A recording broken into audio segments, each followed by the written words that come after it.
Bom dia, tudo bem? A mensagem que Deus colocou para mim hoje, ela diz assim: ainda que você se sinta perdido, creia em Jesus e Ele fará um milagre em sua vida.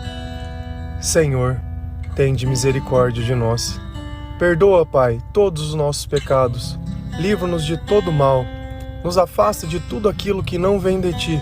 Nós agradecemos, Senhor, por mais esse dia, pelo alimento, pela palavra, pelas vestes. Aceita, Senhor, essa nossa oração, esse nosso louvor, pois nós Te amamos, bendizemos, adoramos. Somente Tu é o nosso Deus e em Ti confiamos. Os nossos sentimentos, eles são a coisa mais preciosa que nós temos, porque através deles nós podemos sentir o amor de Deus. Os nossos sentimentos são a nossa bússola. A partir do momento que eu olho para o meu coração e eu vejo que eu estou me sentindo mal após fazer alguma coisa, isso é um indicativo que eu sei que aquilo não é bom e não é certo. Quantas vezes nós não fazemos algo e logo em seguida nos arrependemos, dizemos coisas sem saber porquê e logo em seguida nos arrependemos. E quantas vezes nós não nos sentimos perdidos? Porém, quando a gente olha para a nossa vida, parece que nada mudou. Todas as coisas continuam as mesmas. A mesma casa, o mesmo quarto, muitas vezes o mesmo trabalho, a mesma família, as mesmas pessoas. Porém, aquele sentimento de estar perdido, de não saber o que estar fazendo, de estar em trevas, ele é constante. E em diversos momentos parece que faz mais sentido a gente acabar com a nossa vida para não sentir mais nada daquilo do que propriamente encontrar uma solução, porque simplesmente não existe uma solução. Tudo que eu disse, nós normalmente sentimos quando Deus está longe da nossa vida, quando nós não temos o hábito de orar diariamente, quando nós não ouvimos louvores, quando nós não conversamos com Deus, não lemos a palavra, não buscamos a presença. Até mesmo quando nós temos uma vida de religiosidade de fim de semana, ou uma vez por semana eu frequento a igreja.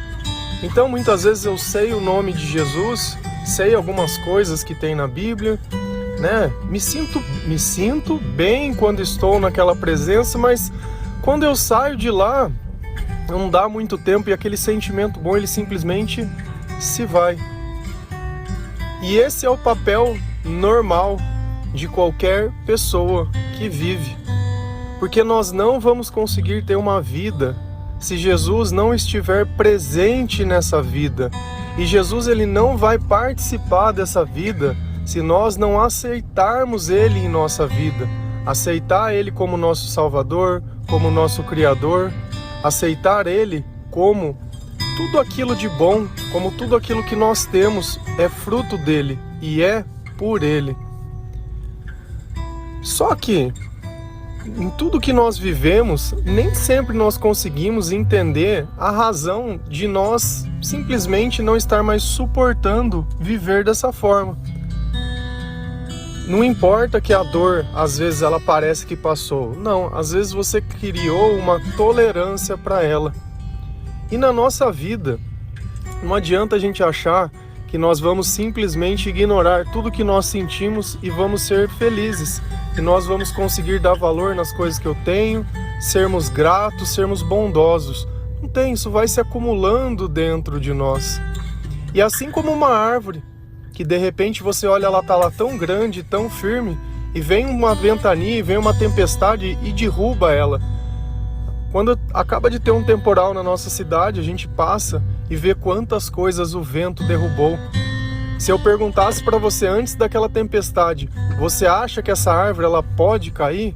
Talvez você escolhesse outras, umas que pelo seu julgamento pareceriam mais fracas, outras de maneira diferente.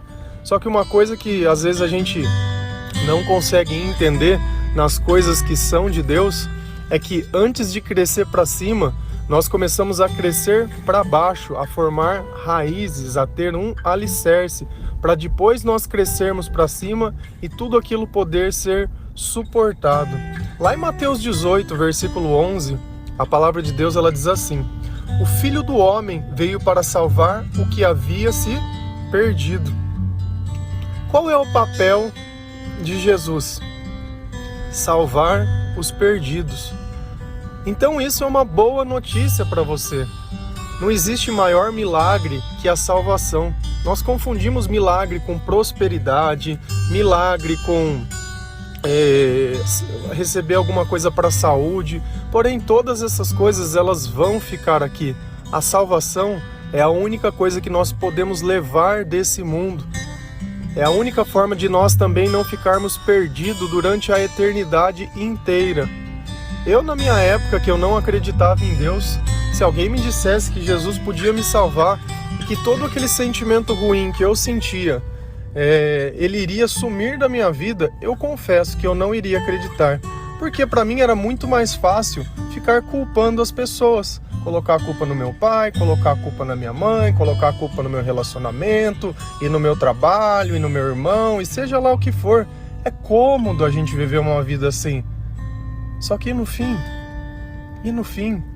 até quando nós vamos suportar essa vida desse jeito? E não é à toa que as pessoas com o tempo, elas aprendem a beber e aprendem a fazer outras coisas. Porque enquanto essa dor não passa, esse sentimento de perdido não passa, eu preciso de alguma forma libertar os meus pensamentos desse vazio e dessa escuridão. E nada melhor que evitar que eu pense, para quem sabe assim eu não sinta. E aí começa o sincericídio do bêbado, aquele que gosta de falar demais. Ai, pronto, falei, né? Vira o sincero. Mas a boca fala do que o coração está cheio. E não tem como nós suportar essa vida sem Jesus, porque o mundo, por diversas vezes, ele é injusto. Só que nós não precisamos ter. Nós não precisamos ser. Deus, se você começar a ler a Bíblia, começar a ler Provérbios e tudo que ele diz, ele ensina nós a sermos justos e não desonestos, para que nós não roubamos, para que nós não fraudamos, para que nós não enganamos. Não existe nada melhor que fazer o certo do jeito certo, sem ficar pensando em vaidade, em maior, em menor, nem nada, porque nós pensamos naquilo que Deus pensa, não no que o outro pensa. A maior prova de vazio é eu me importar com o que o outro pensa e não com o que Deus pensa. Se Jesus é comigo, se Jesus salvou a minha vida está ligada à vida dele. Se a gente continuar lá em Lucas 15, versículo 32, é o finzinho da passagem do filho pródigo. Essa passagem ela conta que um filho chegou no pai dele, tinha 2 irmãos. Um chegou no pai e falou: pai, me dá a minha herança, que eu quero ir embora. E o pai deu a herança dele. E esse filho foi embora e o outro irmão ficou junto com o pai durante todo esse tempo. Esse que recebeu a herança, ele foi lá e ele gastou tudo. Com prostituta, com bebida, com tudo que é coisa que o mundo possa oferecer. Ele gastou com prazeres. Até o ponto que toda aquela herança acabou. E ele se viu sem nada. Quando ele percebeu o que estava acontecendo na vida dele, ele estava comendo lavagem com os porcos, porque ele já não tinha mais o que comer. E aí ele lembrou do pai. Aquele pai que ele quis tudo dele, né? E aí ele falou: poxa, meu pai trata melhor os empregados dele do que isso que eu tenho vivido hoje. Eu vou voltar para casa. E esse filho, ele volta para casa. E quando o pai vê o filho, ele fica em grande alegria. Por quê? Porque aquele filho que estava perdido, aquele filho que tinha ido embora, ele tinha voltado. E ele fez uma festa e ele coloca uma roupa e tudo. E aí chega o irmão que tinha ficado cuidando do pai por todo esse tempo, indignado, reclamando, falou: poxa pai, eu fiquei aqui o tempo todo com você, você nunca me deu um cabrito para que eu matasse e comesse com meus amigos. Agora esse irmão, esse que nada merece, que pegou todas as tuas coisas e gastou com tudo aquilo que não devia, você está aí exaltando essa pessoa. essa é a resposta do pai para esse irmão. Lucas 15:32. Mas nós tínhamos que celebrar a volta deste seu irmão e alegrar-nos, porque ele estava morto e voltou à vida, estava perdido e foi achado. Confesso para vocês que essa passagem ela foi muito difícil ao longo do tempo para que eu pudesse ter a sabedoria para conseguir compreender. E ela só consegue ter uma ótica melhor quando a gente esquece essa vida e pensa que aquele irmão, ele voltou para casa para poder ter a salvação. Talvez ele desperdiçou tudo mesmo. Só que aquele filho que ficou, apesar de não ter, nunca faltou nada, nunca passou dificuldade, não vai ter arrependimento, não vai ter nada. Só que para nós temos esse anseio de que a justiça seja feita no nosso tempo. Então, para aquele irmão, de repente, qual seria a solução? Deixar esse irmão sofrendo, você sabe por quê? Porque ele merece. Só que esse pensamento do ele merece, Deus não pensa assim. Deus, ele pensa que existia um filho que estava perdido e queria passar a eternidade no inferno. Porém, esse filho foi achado e foi aceito e recebeu a graça, o milagre da salvação. Percebe que quando a gente olha essa parábola ou essa história pela vida nessa vida, talvez ela tenha um peso de injustiça. Mas quando nós olhamos a nossa vida baseado na eternidade, e às vezes eu estou da igreja e vejo alguém que se arrepende, e aí eu começo a comparar, poxa, mas eu vivi a vida inteira e sempre essa mesma comparação, e a gente sempre falando essas mesmas coisas. Só que o que a gente não percebe é que nós não passamos nenhuma dificuldade. O outro sofreu, ainda que ele gastou tudo, que pegou, eu não preciso olhar para isso. A vida que nós levamos com Deus não se compara à vida de quem vive sem Deus. Ela é uma vida totalmente destrutiva. Então, não adianta nós queremos comparar a graça do Espírito Santo com uma pessoa que vive na carne. Uma pessoa que não conhece o nome de Jesus a fundo mesmo. Que não tem a leitura da palavra, que não entregou a sua vida. E não adianta. E Jesus, ele fala, eu não vim para condenar o mundo, mas para salvar os perdidos.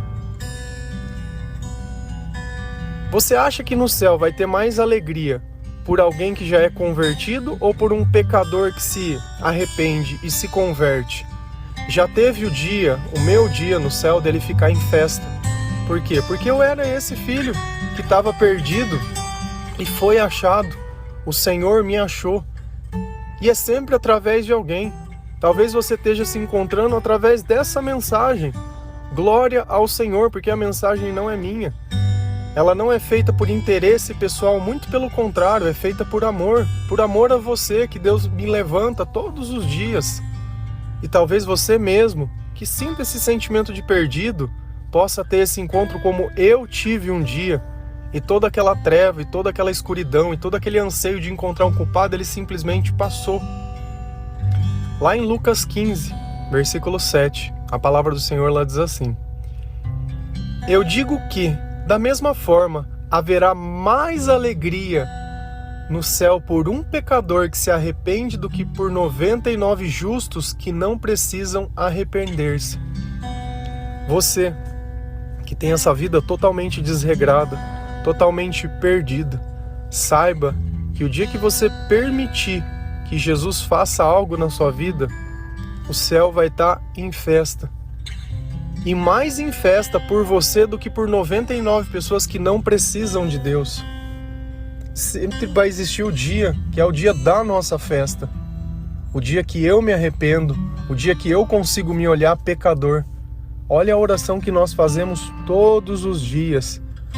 Pedir perdão pelo pecado, pedir que Deus nos afaste do mal, agradecer pelas coisas mais simples e exaltar o Senhor e demonstrar a nossa confiança. Isso é o suficiente.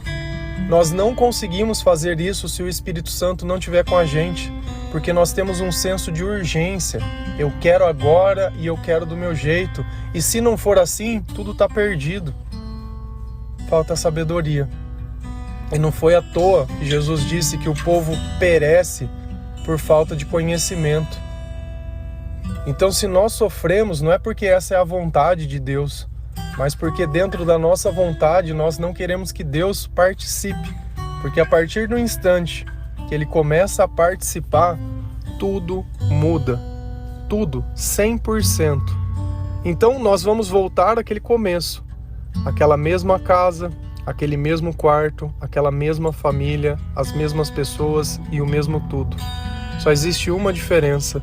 Existe um homem cheio de Deus que começou a criar raízes no Senhor, que se alimenta da palavra todos os dias, pois nós sabemos que nem só de pão vive o homem, mas de toda a palavra que procede da boca de Deus. Tem certas coisas que eu sou até repetitivo, só que quando algo é importante, nós devemos entranhar isso dentro de nós. Nós devemos que os nossos pensamentos, eles não tenham dúvida sobre isso. Toda vez que vier um pensamento ruim, você precisa saber o que Deus disse. Vou citar um exemplo para vocês que é muito fácil de entender. Eu sei que diversas pessoas gostam de assistir filmes. E dentro dos filmes nós temos diversos gêneros. Então se nós pegássemos um filme de suspense, onde apenas no final você iria descobrir, sei lá, quem cometeu um crime ou quem fez aquilo. Então durante a trama inteira ficariam tendo indícios para que alguém te contasse. Ou um filme de terror, que de repente aparece algumas cenas e alguma coisa e você se assusta. Agora vamos imaginar que antes de você assistir esse filme, eu vou lá e conto para você tudo o que acontece nele. Quando você for assistir esse filme, vai ser a mesma coisa? Eu dei um spoiler, né? Que nem eles falam hoje em dia. Não, eu acabei com a graça do seu filme. Por quê? Porque já não tem mais surpresa, já não tem mais nada. E assim é a nossa vida. Antes, o mal ele ficava criando esses filmes de drama, de suspense, de terror. Quando Jesus vem, ele nos dá o conhecimento e nos conta o final de todos esses filmes. E todos acabam com nós sendo salvos. Todos acabam com Jesus destruindo o mal. Todos acabam com as serpentes sendo pisadas. Então, todo filme eu sei que enquanto eu estou unido a Deus, é Ele que vence. Então perdeu a graça. Então eu deixo de ouvir essas vozes do passado e essas vozes da minha cabeça que durante tanto tempo me dominaram para ouvir a voz do Criador. Todos os dias, olha o carinho que Deus tem por nós. A gente olha o céu, olha o nascer do sol, olha a beleza de todas as coisas, mas quantas vezes a gente para contemplar até mesmo as estrelas? Se a gente olhar o povo de antigamente, eles olhavam demais o céu, porque eles não tinham o que fazer, não tinham um celularzinho para ficar olhando para baixo. Nós devemos contemplar as coisas que vêm de Deus. Seja um raio de sol que você olha no horizonte e aquilo te remete divindade, glória ao Senhor. Seja através de um arco-íris, como ele fez uma aliança com Noé. Glória ao Senhor. Nós precisamos encontrar Deus nas coisas. Seja nas pessoas, seja na natureza, seja em tudo. Pois em tudo nós temos motivos para adorar e para louvar o Senhor. Em tudo. Você é pecador?